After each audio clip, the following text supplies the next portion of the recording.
As more and more begin to know, the status quo has got to go. They're bound to say yes to a man named Dr. No, a man who makes the establishment panic. Grassroots are growing way too wild, too organic.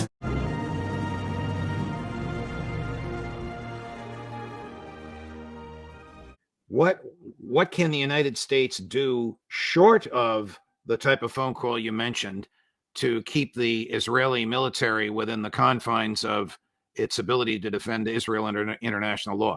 Stated differently, to stop the slaughter. Yeah, no, I don't. Unless we cut off the aid, or unless we start agreeing at the UN Security Council that there needs to be a permanent ceasefire. Unless we reverse our position, this is going to continue. This is not going to stop. Israel is not going to stop. They have, the images we keep seeing of them. They shot and killed an elderly deaf guy the other day. He was waving his hands because he couldn't communicate. I mean, he couldn't talk. And they shot him. He was unarmed. And they were laughing about it later. The soldiers were laughing about it. So the images of the children who's have seen their parents shot and murdered, unarmed people all the time being shot. The bombs going off. I mean, it's sickening. It's horrifying. But this reminds me of some of the revelations of Julian Assange, of American drone operators laughing when their drones killed civilians in Afghanistan. Yeah, the Israelis didn't learn a damn thing from Abu Ghraib. You think after Abu Ghraib that people would learn, hey, you got social media, you got these camera phones, don't take pictures, don't take videos, don't record it. Not only do they record it, they then post it. It gets posted on social media because they're proud of it. So, and this is taking place on a scale that surpasses anything that the United States did in Iraq to civilians. It's on just an entirely new scale. So the world sits back and watches in horror, and we're still faced with there's only one country actually doing something, trying to stop it, and that's Yemen with the Houthis. Right.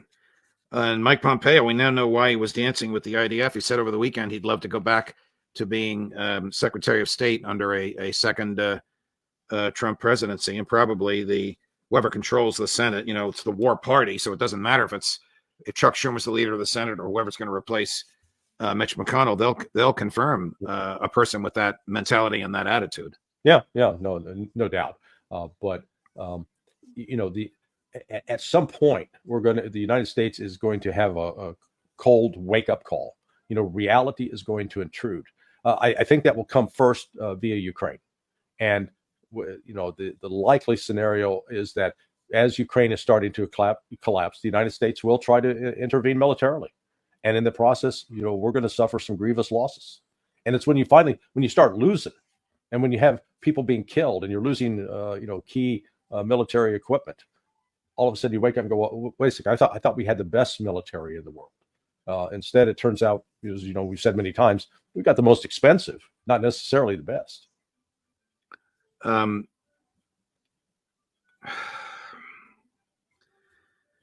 Ray McGovern says that Biden's going to be confronted with a choice of troops or nukes because he's got to keep the war going with the illusion of victory coming before Election Day.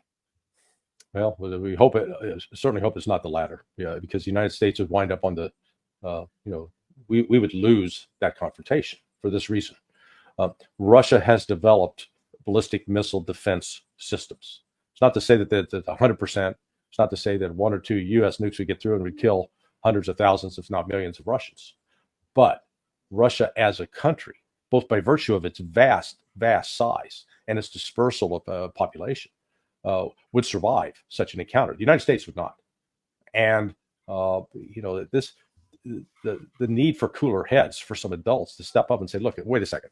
We don't need to be into this life and death struggle with the Russians, or for that matter, the Chinese. We need to find out a way that we can actually live together, work together on common issues of common interest without killing each other. But if you step back and objectively look at the behavior of the United States, most of my adult life, going back to, it's been war. And we celebrate going to everything from small, like going into Grenada or invading Panama, or bigger, Iraq twice, Syria, Afghanistan, Ethiopia, Somalia, Serbia, the list goes on. And at some point, Americans need to step back and say, wait a second, what is it that we're about? We're not spreading democracy. We're spreading death and destruction. You run your mouth and I run my business, brother. You tell everybody I'm busted. You talk so much you got me disgusted. But you run your mouth and I run my business, brother. Next up, House panel unanimously approves bill that could ban TikTok. Because, we can't have China feeding our kids all sorts of crap and taking their data. That's what we got to do. We need to control the crap that our kids are seeing online and the data that we're able to take from them. I like this, though, because you know what? I became libertarian leaning all the way back in high school when I was smoking weed, and you realize government's not your friend. You're like, I don't understand. I hate school and I love this weed. And now you're telling me that I could go to jail for this plant that makes everything that's bad feel all right? I don't feel this way anymore. I don't smoke weed like I did back in high school. But back in high school, when you found the one thing you loved in life and government was telling you were a criminal for it when you weren't harming anyone else, you kind of realized, oh, these people aren't my friend. They're not doing me any favors. And so you take TikTok away from all these kids.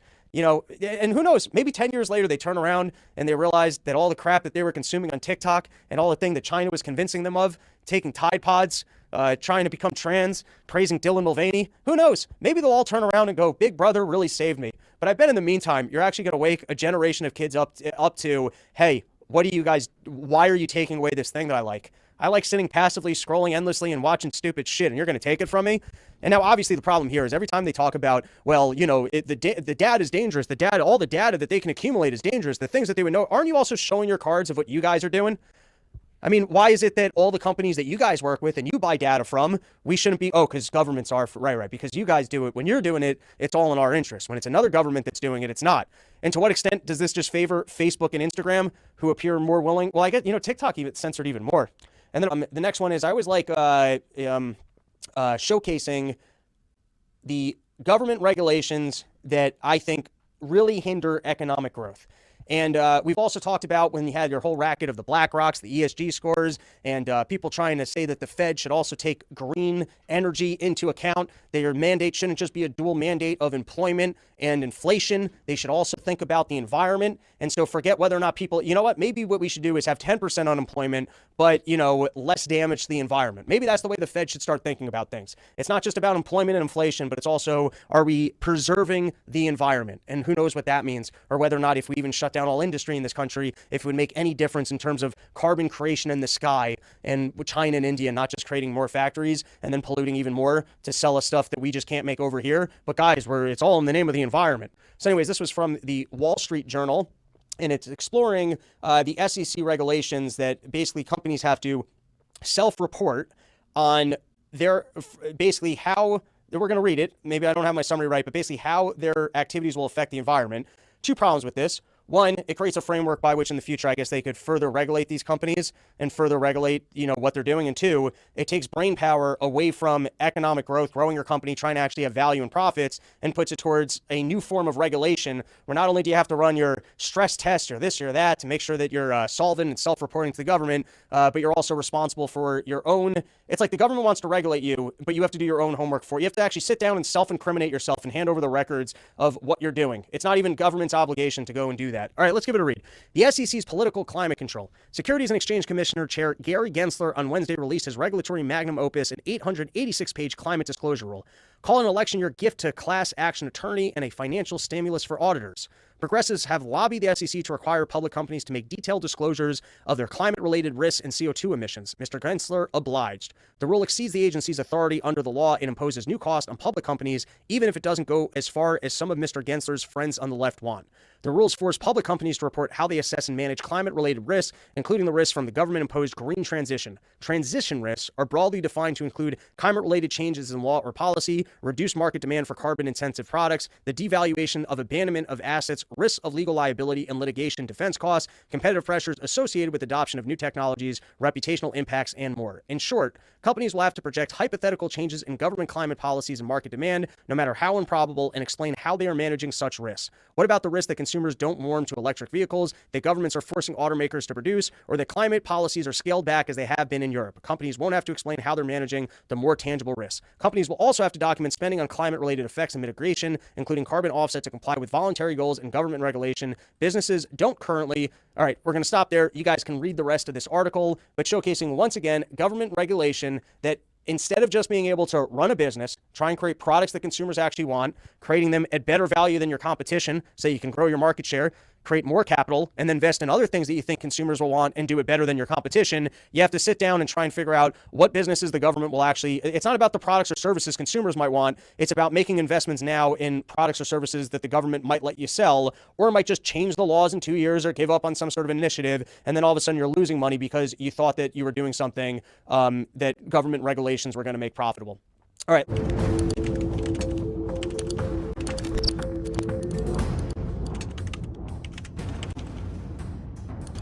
Dickinson. Now, Dickinson, again, he was the penman of the American Revolution, probably the most important writer in that time. And, 1764 through 1767 or so, he was really churning out really popular stuff. But this was kind of the basis of much of the revolutionary thought. And here he is being cited by the Anti-Federalists in 1787. Now, Dickinson was not an Anti-Federalist in 1787, although he was the primary author of, or I call him the father of the Articles of Confederation. He was in support of ratification at that point, but we should actually cover his papers in support because they're a very, very interesting take as well. But here he is talking about, he's citing John Dickinson's Letters from a Farmer in Pennsylvania in 1767, which said this, quote, "A perpetual jealousy respecting liberty is absolutely requisite in all free states. The very texture of their constitution in mixed governments demands it." In other words, what Dickinson is saying, if you see anything that might be encroaching upon liberty, you have to be all over this. This is a perpetual jealousy means a really, really watchful eye and action about that. And the federal farmer is telling us, look, hey, if you think that it's not good now, why would we abandon this principle of perpetual jealousy and just accept it with a promise that everything's going to be cool later on? He opposed that. Now, Patrick Henry was not a fan, and I don't think Richard Henry Lee was either of what they came up with the Bill of Rights, but so, that's another story for another day. But going further, here's Dickinson. When an act injurious to freedom has been once done, and the people bear it, the repetition of it is most likely to meet with submission. So once they get the ball rolling, what he called in response to the Stamp Act, the detestable precedent, doesn't matter how small the precedent may be, once the people put up with it, it's going to result in over time submission. And we see that certainly all the time today. For as the mischief, he said, of the one was found to be tolerable, they will hope that of the second will prove so too, and they will not regard the infamy of the last because they are stained with that of the first. I think it's a really good description of what we live under today. That's John Dickinson in 1767. And here's how the federal farmer wraps up his fourth paper. He said, however, if our countrymen are so soon changed, and the language of 1774 is become odious to them. We often think of the spirit of 1776, but the spirit of 1774, I know Mike Meharry is on pause right now, but he's been working on a bunch of essays that were turning into a short handbook about the way that what was going on in 1774, the ramp up of the opposition to centralized power that I think is going to be really interesting. And here's the federal farmer saying, if we've given up these views of 1774, the really, really strong revolutionary principles, he said, if that's become odious to them, it will be in vain to use the language of freedom or attempt to rouse them to free inquiries. But I shall never believe this is the case with them, whatever present appearances may be, till I shall have very strong evidence indeed of it. And that's the end of Federal Farmer number 4. And then going right to his fifth paper, he goes right into this again. He said, instead of seeing powers cautiously lodged in the hands of numerous legislators and many magistrates, he wanted a large representation. So many of the anti-federalists thought it was impossible to have representation. If you think about this logically, if you have one even in 30,000, I don't know what the numbers are today, but it's nowhere close to that. 700,000, something like that. Someone would know probably in the chat better than me. But if you have one person trying to represent the views of really technically even two people, it's technically impossible to represent their views unless they happen to think exactly the same. But if you really expand that, now that becomes kind of unwieldy, I guess, but if you expand that to 30,000 or 50,000 or hundreds of thousands, these people aren't representatives. They're rulers, really. And that's what they're called by so many of the founders. So instead of seeing powers cautiously lodged in numerous legislators, we see all important powers collecting in one center, where a few men will possess them almost at discretion. And again, he's talking about how these are undefined. Federal Farmer is not arguing, as can be seen in how he responded to James Wilson. He's not arguing that the Constitution was not set up as something of delegated and reserved powers. He's like, well, it's just a matter of who has the power. They're going to read it in the way that they want to read it. And that certainly is what they do constantly today. And as long as you rely on going back to them, you're going to be in a lot of trouble. He said, we are to understand the equal division of lands among our people. I actually don't know what that's referencing, but this one I do. And the strong arm furnished them by nature and situation are to secure them against those usurpations. Over and over and over, the Federalists told us, whether it's James Iredell in North Carolina, Alexander Hamilton, James Madison, Roger Sherman, John Dickinson, and so many others, they told us over and over and over, basically a version of the people will resist if the government usurps power not delegated to it, basically steals power that it's not authorized to use, that it's going to be up to the people to keep them in check. And this is how I describe the unwritten enforcement mechanism of the Constitution, because that's what was sold to the people and that's what was approved in the ratification documents. But the federal farmer did not like that. He acknowledged that that was the situation, that we have to have the strong arm furnish them by nature and situation to actually deal with usurpations. He's like, this is troublesome. He said, no man of reflection and skilled in the science of government can suppose that these will move on harmoniously together for ages or even for 50 years. So he's telling us that not even 50 years are we going to see the people enforce the Constitution. And maybe it really only lasted, I don't know, depending on who you talk to. For me, it's like 2 years before we got the bank in 1791, maybe 1789 as well. Recently, the Biden administration attempted to split Netanyahu's policies from the overall sentiments of the Israeli people. During his MSNBC interviews, Biden charged that Netanyahu was harming Israel. Netanyahu rebuked Biden, claiming his policies were widely accepted by Israelis. And here's Netanyahu's quote: "The positions that I espouse are supported by the overwhelming majority of Israelis who say to you after October 7th, he said. So essentially, he's right. The Israeli sentiment is in favor of this continuing war. And so Netanyahu, of course, is facing possible prison. So he doesn't want the war to go over either, because the war's ended, people are going to look around and say, this is the guy who was corruption, et cetera, et cetera. Television claims it's military action or a defensive response to Hamas attack on October 7th. We'll go there. We're not going to leave. I have a red line, that threat there. But so what should our answer be? Because these people are going to be fighting. They have been, and they don't make much progress. Why couldn't they say, okay, go ahead. Yeah. Go ahead if that's what you have to do. And there's been times when Israel did some things for their true defense, when they thought for their survival they could do it. And I wasn't strongly critical of them saying they were creating the war. This is a little bit different than Israel, securing their borders. But this is something that has been going on, and it's not new. It's not different.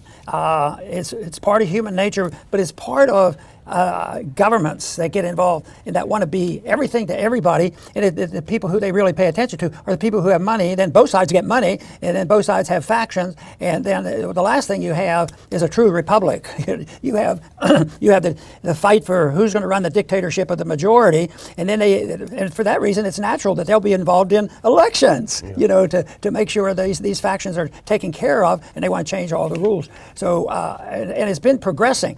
The place where we've been more optimistic, there are more people waking up, more people are concerned. They stood up to COVID, and the knowledge is there, except the enemy is so powerful and monolithic when you look at so much of the control of the economy and the control of the media, especially social media. That is very, very powerful. The institutions of learning, they've been preaching all this stuff too. That's why, even if we could turn a switch off, it probably takes a generation, because we've had a couple generations, that have graduated with nothing but this nonsense pumped into their brain. And so it's going to take it. But most people think, we'll have to have a civil war or something like that. We don't have to. We have to have a contest of ideas. And if our ideas are superior, they should reign, as long as we get that message to the people. So they dropped from parachutes a bunch of meals, and they killed a bunch of Palestinians with the stupid meals. The airdrop to Gaza kills 5 Palestinians after the parachutes fail. Can you imagine running out to get food after starving? Golly. The parachute breaks and kills you.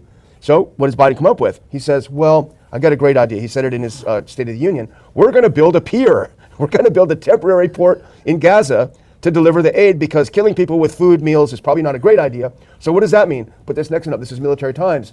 That means you're going to deploy 1,000 U.S. troops. The Military Times reports on Friday, 1,000 U.S. troops deployed to build offshore port for Gaza aid. Now, Biden said no troops on the ground. I guess they'll just be standing on that port trying to build it. The question being, well, hang on a minute. We give Israel all these bombs. We give them all the money.